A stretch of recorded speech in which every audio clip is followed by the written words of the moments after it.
8,910 cans. Assuming I did my math right, that's the amount of cans that it will take in order to unlock dark matter in Blackout. It's quite a grind, and it's something that is honestly very tedious, so I'm sure if you've tried to collect any paint cans within Blackout, it's crossed your mind, how can I do this a little bit faster? Today we're going to be talking about how to unlock the camos within Blackout faster, and also, because it is the start of a double merits weekend, we'll give you some tips also on how you can maximize on that limited time event as well, and get the most to rank up if you are not 80 prestige or 80 star in your echelon ranks just yet. A bit of a fair warning, what we'll talk about today is really still, because it is Blackout, all RNG based, and it is something that does become very monotonous very fast, so it's certainly a testament to the grind of dark matter in Blackout, simply because of how dedicated you must be to actually do simply that. But there are a few strats that I want to run over with you guys to help you maximize your average game yield. That said, let's jump right into it. So a quick little understanding of the paint cans at a fundamental level to preface these little guides and strats here. The paint cans were a feature added in as of yesterday that are the in-game currency, if you will, in order to unlock camos. Each camo in the Blackout progression has a certain number of paint cans denoted for it that it will require to unlock or purchase. So as you collect these paint cans, you don't necessarily have to work on one weapon at a time. You can unlock the next in line camo for whatever weapon you want to work on. You can't go out of order, unfortunately, but it is something that you're not locked into any specific weapon or any specific order in which you want to unlock them at. No basic rundown of these camo costs. Grassland will cost you 5 cans, Desert Fox will cost you 5 cans, Coral Panther, Radar, and Pole will all cost you 10 cans, Urban and Platoon will cost you 15, Frost and Blue Tiger will cost you 25, and then the technicals of Fast Times, Red Oyster, Stealth Hex, Yacht Club, and Infiltrator will all cost you 30. When you end up getting all those unlocked, of course, you get gold, and same thing goes for Diamond and Dark Matter. You need to get every weapon in a classification gold before you unlock Diamond, and then every weapon Diamond before you unlock Dark Matter. And as mentioned, altogether, that's roughly 8,910 cans. So the best way that I've found to do this is, again, rather monotonous, but it is something that does help out. Simply play one of the limited time game modes. Firstly, that's my first choice here for this because they are shorter in duration,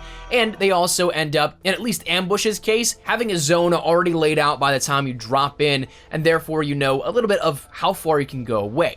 This, though, the best way to do it is simply just to get a vehicle, preferably a quad, simply because it's the lowest to the ground, it's the lowest profile, and therefore you can, even while driving, see these paint cans spawn up and render in the world as you pass them, or even actually as you're approaching them, so you can get out and just simply stop, grab it, and then go. But the best way I've found is to simply land as far away as possible from that zone. Again, Ambush has been my primary go-to, which does have that zone already clearly laid out at the very beginning when you drop. And so therefore you can end up going where there's more than likely not going to be much resistance, and you also have a very long way to go in which you can drive along the roads, weave in and out of different paths, and all things considered. And so therefore you should be able to, on a regular yield, pull around 10 to 15, maybe 20, just from those roads and dirt paths. Now, as mentioned, Blackout is entirely based upon RNG, or complete random chance, so therefore, if you come across a game that doesn't have as many in the road, one, it might be looted already from somebody doing the same thing as you, or two,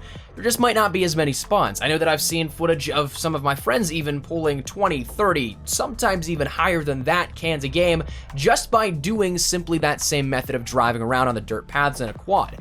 And so therefore, whenever I go up and sometimes pull at the most maybe 20, I'm like, what am I doing wrong? But really it comes down to nothing. It's just the way the spawns worked out. So some games you will find more than others, but again, when you can pull 10, 15, 20 cans every 10 minutes or so, that's going to greatly expedite the process. Now granted, things like Ambush and these limited time modes have quicker zones that come in, and they're not in as many intervals as, say, a regular standard solo, duos, or quads game, so therefore you may be able to capitalize even quite well in those game modes simply because you have more time in between to search those areas. But just for simply trying to expedite the process, I found these limited time modes are rather good for that. Now, if the monotonous tone of this of simply driving, getting out, picking up a paint can, getting back on your quad, and doing it all over again for 7-8 minutes at a time sounds a bit dull to you, there are other kill-oriented ways you can end up doing it. Obviously, you can't loot players for their paint cans, which I would really love to see, if I'm honest with you, but you can end up going some of the hot drops like construction, factory, train, farms, places like that. The only time that you will ever see these paint cans spawn on the ground is on those roads.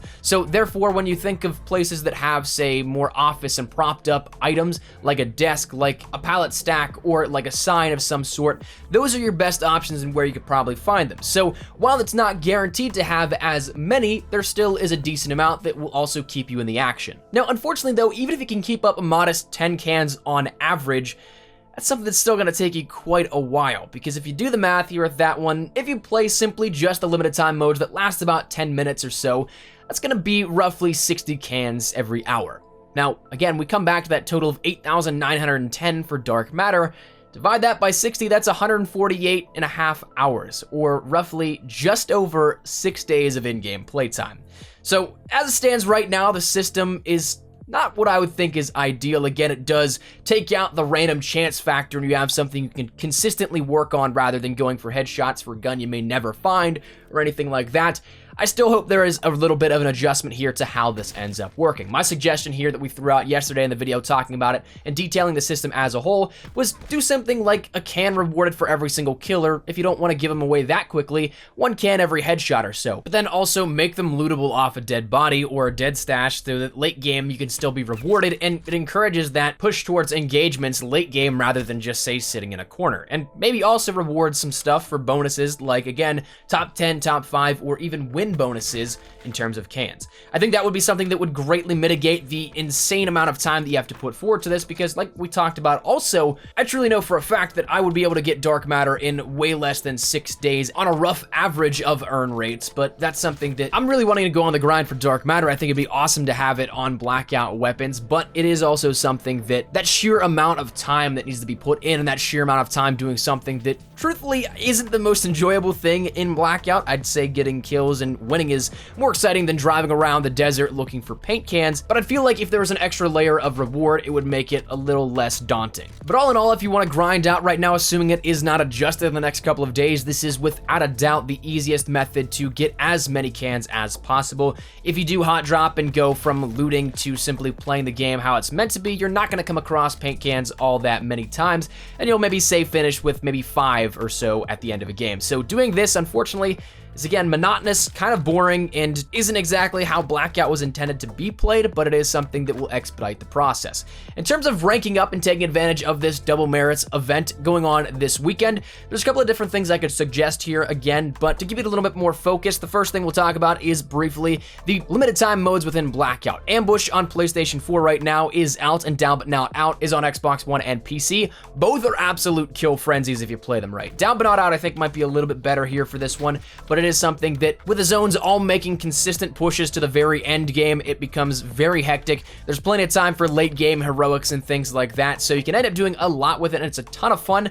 But if you focus on simply just going for those kills, it helps to boost those merit totals because you'll get 20 per kill. Then if you can end up winning, of course, it gives you double as well there.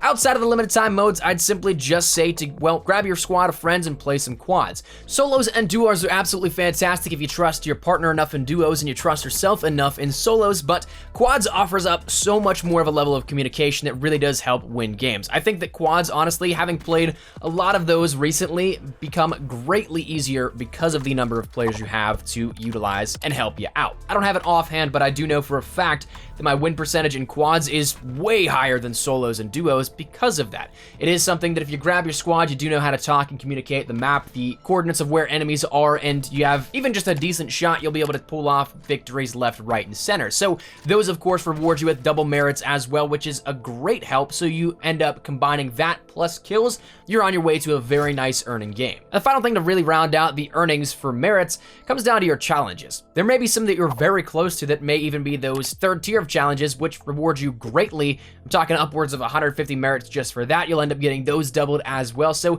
check your challenge board before you go into a game, see if there's anything that is close to it that you already do that you may be able to just naturally unlock, or if there's something you may be close to that might require a little bit of deviation from just going in and trying to win the game. That's something you check out as well. But combine all that kind of stuff together, playing quads, the limited time modes, going for those kills and challenges, it will greatly help you out. And so therefore, this is the best time to rank up naturally, and with Vonderhaar saying that there may be some rank increases on the horizon, why not try and get to Echelon 80 Prestige as fast as possible?